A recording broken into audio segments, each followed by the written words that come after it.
Good morning to everyone.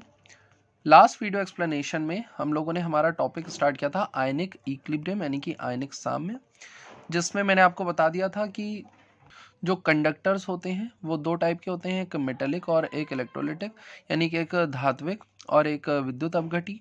जो विद्युत अपघटी होते थे उनमें जो विद्युत धारा प्रवाहित होती है वो आयन के उपस्थिति के कारण होती है, जबकि जो हमारे धात्विक सुचालक होते हैं, मेटेलिक जो कंडक्टर्स होते हैं, उनमें जो इलेक्ट्रिसिटी कंडक्ट होती है वो इलेक्ट्रॉन्स के मूवमेंट, फ्री इलेक्ट्रॉन्स यानी मुक्त इलेक्ट्रॉनों की वजह से होती है। हमारा जो टॉपिक है सिलेबस में वो है इलेक्ट्रोलाइट्स पर बेस्ड है। तो हम लोग इलेक्ट्रोलाइट्स यानी विद्युत अपघट्य के बारे में पढ़ रहे थे। पर मैंने आपको दो टाइप के इलेक्ट्रोलाइट्स बताए थे, स्ट्रॉन्ग इलेक्ट्रोलाइट एंड वीक, यानी कि प्रबल विद्युत अपघट्य और दुर्बल विद्युत अपघट्य। प्रबल वो होते थे विद्युत अपघट्य जो अपने आयनों में पूरी तरह से विघटित हो जाते थे, पूरी तरह से डिसोसिएट हो जाते थे। और वीक इलेक्ट्रोलाइट वो होते थे जो अपने आयंस में कंप्लीटली डिसोसिएट नहीं हो पाते थे। उनमें फिर हमने पढ़ा था डिग्री ऑफ डिसोसिएशन यानी कि वियोजन की मात्रा।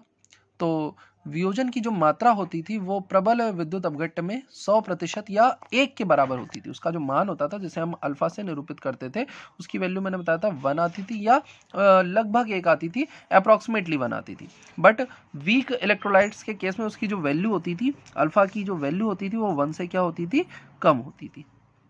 तो इसी वजह से वो दुर्बल विद्युत अपघट्य थे। फिर इसके बाद हमने पढ़ा factors affecting degree of dissociation, यानी कि ये जो वियोजन की मात्रा होती है, इसको क्या कुछ कारक हैं जो प्रभावित कर सकते हैं, यानी कि कुछ चीजें हैं क्या वो वियोजन की मात्रा को घटा या बढ़ा सकती हैं। तो हमने दो इफेक्ट पढ़ लिए थे इसमें। पहला था नेचर ऑफ द इलेक्ट्रोलाइट यानी विद्युत अपघट्य की प्रकृति, और दूसरा हमने जो पढ़ा था वो था हमारा टेम्परेचर यानी ताप। आज हमें स्टार्ट करना है थर्ड, जो है हमारा डाइल्यूशन, इफेक्ट ऑफ डाइल्यूशन या कंसंट्रेशन, यानी कि तनुता या सांद्रता का प्रभाव। इसके लिए आपको सबसे पहले पता होना चाहिए कि आखिर कंसंट्रेशन यानी सांद्रता का मतलब क्या है। आप इन दोनों वर्ड से वाकिफ अगर नहीं है तो हो जाइए, क्योंकि क्लास 12th में आपको ये दो वर्ड कंसंट्रेट और डाइल्यूट ये सुनने को मिलेंगे।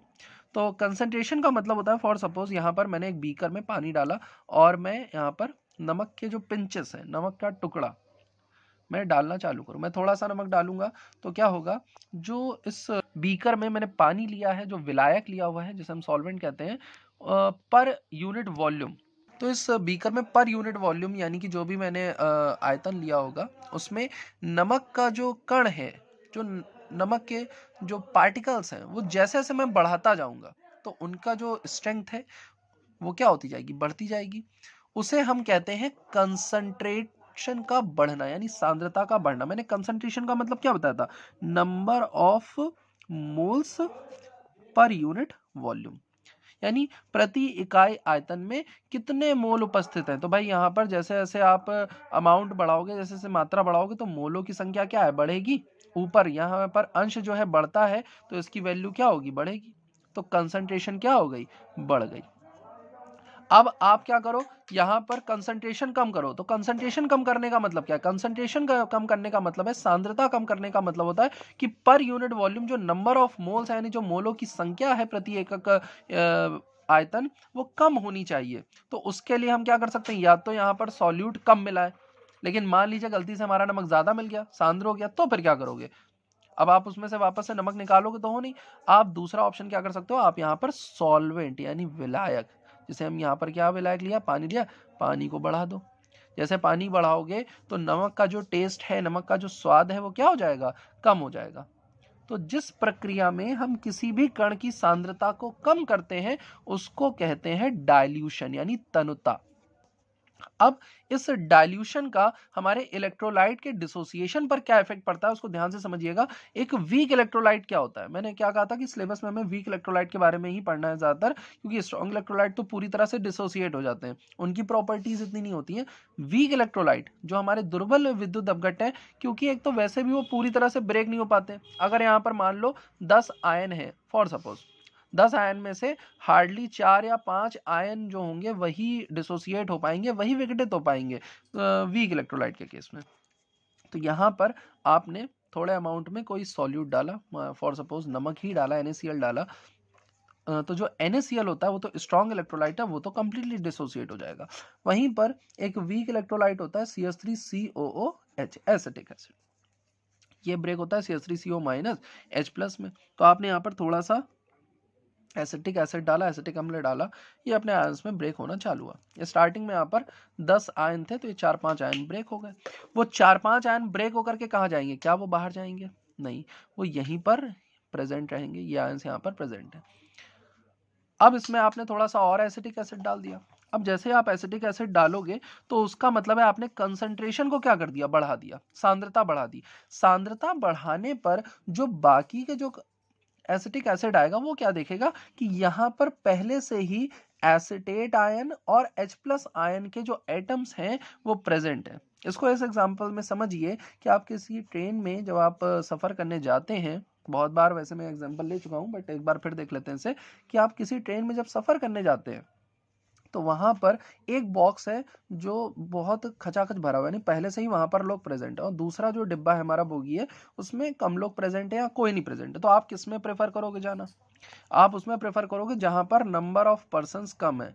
ठीक उसी तरह से जो वीक इलेक्ट्रोलाइट है, क्योंकि एक तो उसका डिसोसिएशन का जो वैल्यू है, उसके विघटन की जो मात्रा है वैसे भी कम होती है, और यहाँ पर जब उसने देखा कि पहले से ही नंबर ऑफ एटम्स पहले से ही प्रेजेंट है, तो उसकी जो डिसोसिएशन है, कंसंट्रेशन बढ़ाने पर, सांद्रता बढ़ाने पर जो डिसोसिएशन है, जो वियोजन है, उसकी मात्रा क्या हो जाती है? और कम हो जाती है। और उसी के स्थान पर अगर आप यहाँ पर क्या बढ़ा दोगे? तनुता बढ़ा दो, डाइल्यूशन बढ़ा दो। तो तनुता बढ़ाने पर क्या होगा? पानी की मात्रा बढ़ेगी, और जो आयन के लिए जो जगह है वो क्या हो जाएगी? बढ़ जाएगी, स्पेस बढ़ जाएगा। भाई वही चीज है कि इसमें हम बोगी का साइज और बढ़ा दें तो ये और अच्छे से क्या होंगे? स्प्रेड हो जाएंगे। तो उस कंडीशन में डाइल्यूशन बढ़ाने पर, यानी तनुता बढ़ाने पर, दुर्बल विद्युत अपघट्य का जो वियोजन है वो बढ़ जाता है। तो डाइल्यूशन का क्या इफेक्ट होता है? अल्फा की जो वैल्यू है डाइल्यूशन बढ़ाने पर, तनुता बढ़ाने पर, यानी विलायक बढ़ाने पर बढ़ जाती है, और अल्फा की जो वैल्यू है तनुता घटाने पर, यानी सांद्रता बढ़ाने पर, यानी विलेयक मोलों की संख्या को बढ़ाने पर, नंबर ऑफ सॉल्यूट के पार्टिकल्स बढ़ाने पर अल्फा की वैल्यू कम हो जाती है। तो ये नेचर ऑफ डाइल्यूशन और कंसंट्रेशन, यानी कि जो इफेक्ट है, प्रभाव है तनुता का या सांद्रता का। तनुता बढ़ाओगे अल्फा का मान बढ़ेगा, सांद्रता बढ़ाओगे अल्फा का मान घटेगा। इसके बाद जो लास्ट इफेक्ट बचता है वो है प्रेजेंस ऑफ अदर सब्सटेंस, यानी कोई अन्य पदार्थ अगर उपस्थित हो। तो देखिए, अन्य पदार्थ उपस्थित होने का मतलब, जैसे फॉर सपोज यहां पर मैंने क्या करा, पानी लिया और इसमें मैंने यहाँ पर HCl डाल दिया, या HCl ना लेकर के मैंने NaCl ले लिया, कुछ भी ले लिया। अगर फॉर सपोज HCl भी डाल रहा हूं तो HCl ब्रेक होगा किसमें? H+Cl minus. ठीक है, फिर इसके बाद मैं इसमें एक वीक इलेक्ट्रोलाइट डालने जा रहा हूं, यही एसिटिक एसिड। तो एसिटिक एसिड को ब्रेक होना है किसमें? CH3CO माइनस एंड H+ में डिसोसिएट होना है, इन दोनों आयनों में से विघटित होना है। तो उस अवस्था में क्या होगा कि जैसे ही आपने एसिटिक एसिड डाला तो एसिटिक एसिड ने देखा यहाँ पर पानी के अलावा पहले से ही क्या प्रेजेंट है? H+ और Cl माइनस, और इसे भी टूटना है किसमें? H+ में। तो कोई भी जो दुर्बल विद्युत अपघट्य होता है, जो वीक इलेक्ट्रोलाइट होता है, वो जब देखता है कि किसी सॉल्यूशन में, किसी विलयन में पहले से ही कोई ऐसा आयन प्रेजेंट है जो कॉमन है, यानी कि कोई ऐसा आयन जो उसके समान, उसके किसी आयन के समान है, ऐसा आयन उपस्थित है, तो उसके वियोजन की जो मात्रा है वो कम हो जाती है। क्यों कम हो जाएगी? वही चीज है, अभी यही वाला केस अप्लाई हो रहा है कि ये CH3COS देखेगा कि मुझे भी H+ डिसोसिएट करना है, मुझे भी H+ को विघटित करना है, और विलयन में पहले से ही H+ उपस्थित है, तो इसकी वजह से इसका जो वियोजन है उसको क्या हो जाएगा? कम हो जाएगा। क्यों कम हो गया? क्योंकि यहाँ पर एक कॉमन आयन प्रेजेंट था, एक सम आयन उपस्थित था। तो इसके अकॉर्डिंग यहाँ पर एक साइंटिस्ट ने लॉ बना दिया जिसे हम कहते हैं कॉमन आयन इफेक्ट, यानी कि सम आयन प्रभाव। ये सम आयन प्रभाव क्या होता है? सम आयन प्रभाव ये कहता है, कॉमन आयन इफेक्ट ये कहता है कि किसी समान आयन की उपस्थिति में, किसी कॉमन आयन की प्रेजेंस में, जो वीक इलेक्ट्रोलाइट होता है उसकी जो डिग्री ऑफ डिसोसिएशन है, उसके वियोजन की जो मात्रा है वो कम हो जाती है। इस प्रभाव को सम आयन प्रभाव या कॉमन आयन इफेक्ट कहा जाता है। और ये आपके बुक में एक अलग से टॉपिक भी दिया हुआ है, कॉमन आयन इफेक्ट, और इसके एप्लीकेशंस पढ़ लेते हैं हम लोग, इसके उपयोग, इस कॉमन आयन इफेक्ट के हमारे सिलेबस में कहाँ पर यूजेस हैं।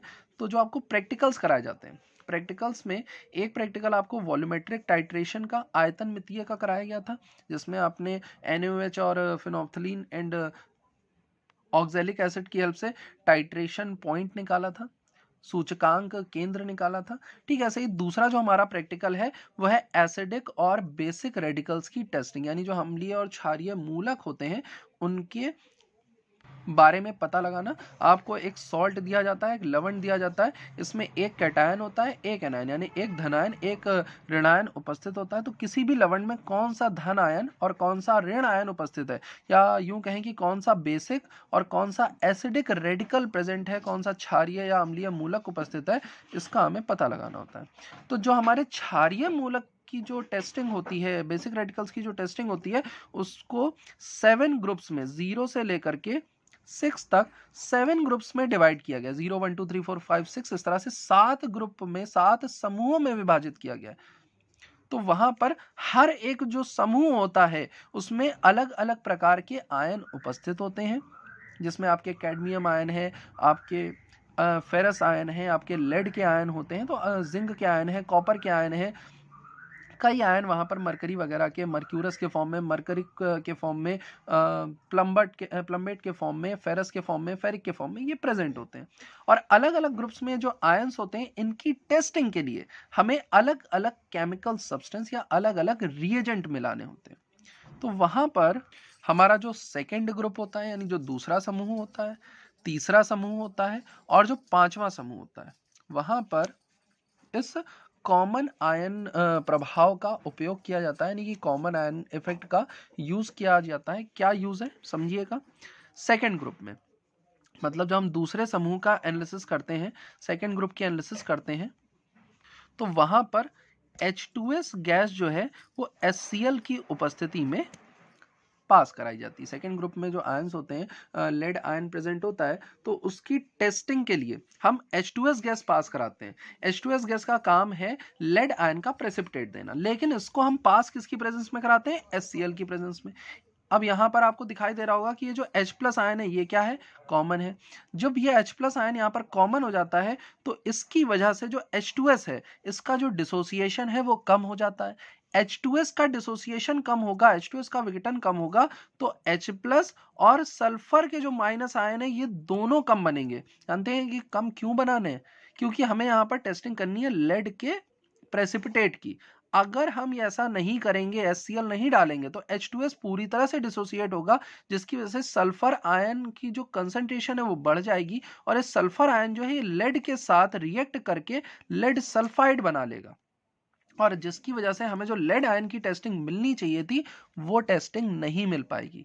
तो केवल लेड आयन ही प्रेसिपिटेट हो, लेड आयन का ही अवक्षेपण हो, इसके लिए जब हम द्वितीय समूह के मूलकों का जब टेस्टिंग करते हैं तो वहां पर H2S को HCl गैस की प्रेजेंस में पास कराते हैं। HCl गैस की प्रेजेंस में पास कराने पर होता क्या है कि H2S जो कि एक वीक इलेक्ट्रोलाइट है, एक दुर्बल विद्युत अपघट्य है, इसकी जो वियोजन की मात्रा है ये कम हो जाती है, जिसके कारण सल्फाइड आयन कम बनते हैं और ये सल्फाइड आयन लेड आयन के साथ मिलकर लेड सल्फाइड नहीं बना पाते हैं, जिसके कारण सिर्फ लेड के ही वहां पर अवक्षेपण हो पाता है, Pb का ही वहां पर प्रेसिपिटेशन हो पाता है। इसी तरह से जो हमारा थर्ड ग्रुप होता है, थर्ड ग्रुप में वहां पर आयंस की टेस्टिंग के लिए हम लोग NH4OH मिलाते हैं, अमोनियम हाइड्रोक्साइड मिलाया जाता है, लेकिन इस अमोनियम हाइड्रोक्साइड को हम लोग मिलाते हैं NH4Cl की प्रेजेंस में। रीजन वही सेम है, क्योंकि यहाँ पर भी अगर अमोनियम और हाइड्रोक्साइड आयन का डिसोसिएशन ज्यादा हो गया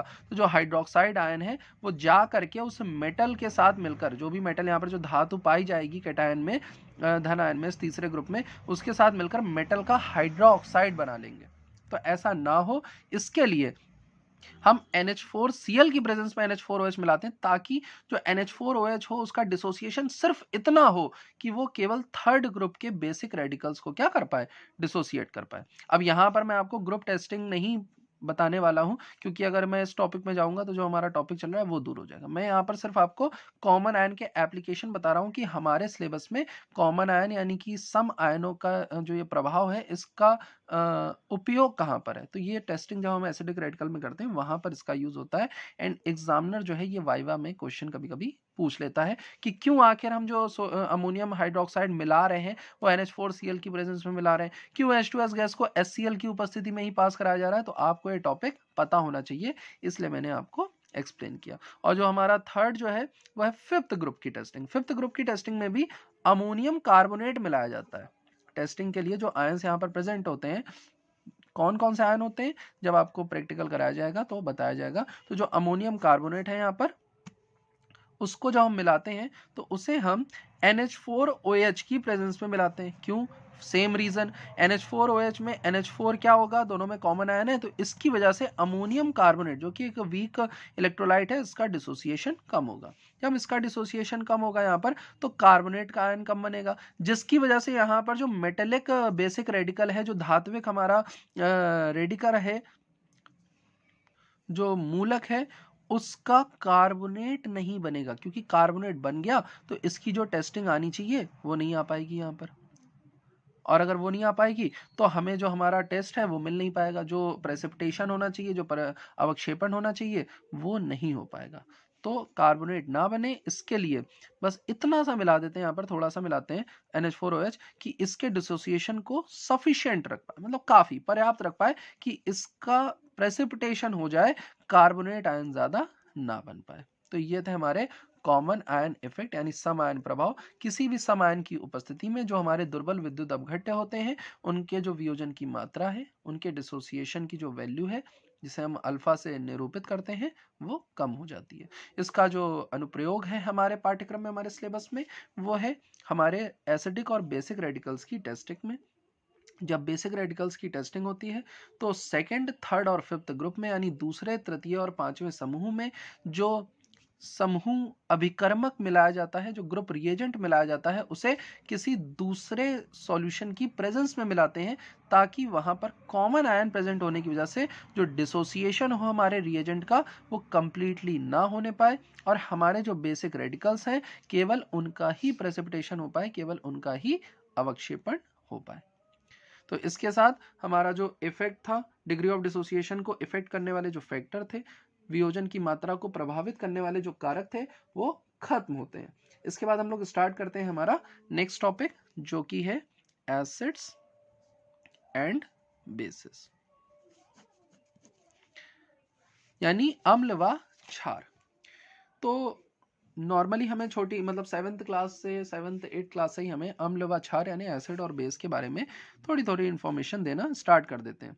बट यहाँ पर हमारे पास 3 थ्योरीज हैं, 3 अलग अलग साइंटिस्ट हैं जिन्होंने एसिड और बेसिस को लेकर, यानी अम्ल और क्षार को लेकर अपने अपने सिद्धांत दिए कि आखिर एक अम्ल क्या होता है, एक क्षार क्या होता है। उससे पहले मैं आपको बता देता हूँ कि आपको अभी तक क्या पता है। आपको ये पता है कि जो अम्ल होते हैं वो स्वाद में खट्टे होते हैं, सॉर इन टेस्ट, यानी खट्टे होते हैं।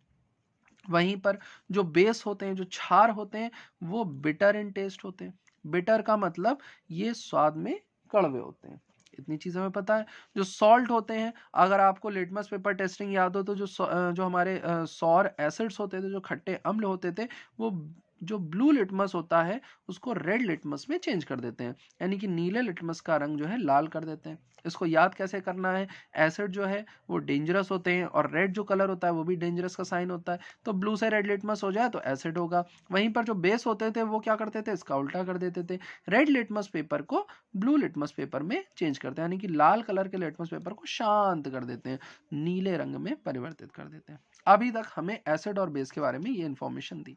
तो इसके बाद क्लास 10th में हमको ये बताया गया कि एसिड वो सब्सटेंस होते हैं जिनमें H+ आयन होता है, और बेस वो सब्सटेंस होते हैं जिनमें OH- आयन प्रेजेंट होता है। तो ये अभी तक की नॉलेज हमारे पास है। अब जो हम पढ़ने जा रहे हैं, 3 डिफरेंट थ्योरीज हैं। पहली थ्योरी है हमारी आर्नियस की थ्योरी, दूसरी थ्योरी है हमारी ब्रॉन्स्टेड लॉरी की थ्योरी, और तीसरी थ्योरी है हमारी लुईस की थ्योरी। 3 साइंटिस्ट हैं, आर्नियस, ब्रॉन्स्टेड लॉरी और लुईस। इन्होंने अपने अपने बेसिस पर, अपने अपने आधार पर बताया कि अम्ल क्या होते हैं, क्षार क्या होते हैं। तो आर्नियस की थ्योरी, जो आर्नियस का सिद्धांत है, वो आप ऑलरेडी पढ़ चुके हो क्लास 10th में, कि एसिड्स आर दो substance which release H+ ion in their aqueous solution. अम्ल वे पदार्थ होते हैं जो अपने जलीय विलयन में, ध्यान दीजिएगा मैंने कहा एक्वस सॉल्यूशन यानी जलीय विलयन में, यानी कि अगर हमारा सॉल्यूशन जो है वो एक्वस नहीं होगा, पानी प्रेजेंट नहीं होगा, तो जो एसिड्स हैं वो H+ आयन रिलीज नहीं करेंगे, अम्ल जो है वो H+ आयन वियोजित नहीं करेंगे, और जो बेस है वो OH- आयन रिलीज नहीं करेंगे।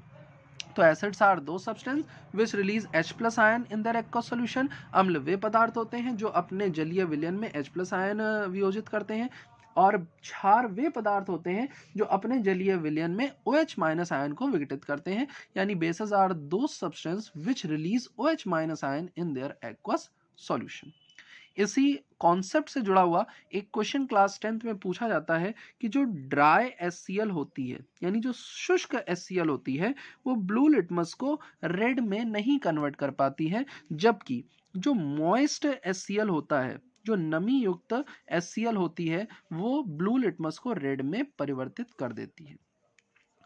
उससे पहले मैं बता दूं कि जो HCl है, इसका मतलब नाम क्या है, हाइड्रोक्लोरिक एसिड आपने सुना होगा, बट जो HCl होता है वो एक्चुअली में नेचुरली प्राकृतिक रूप से ये गैस होती, गैसीय रूप में हमें प्राप्त होता है।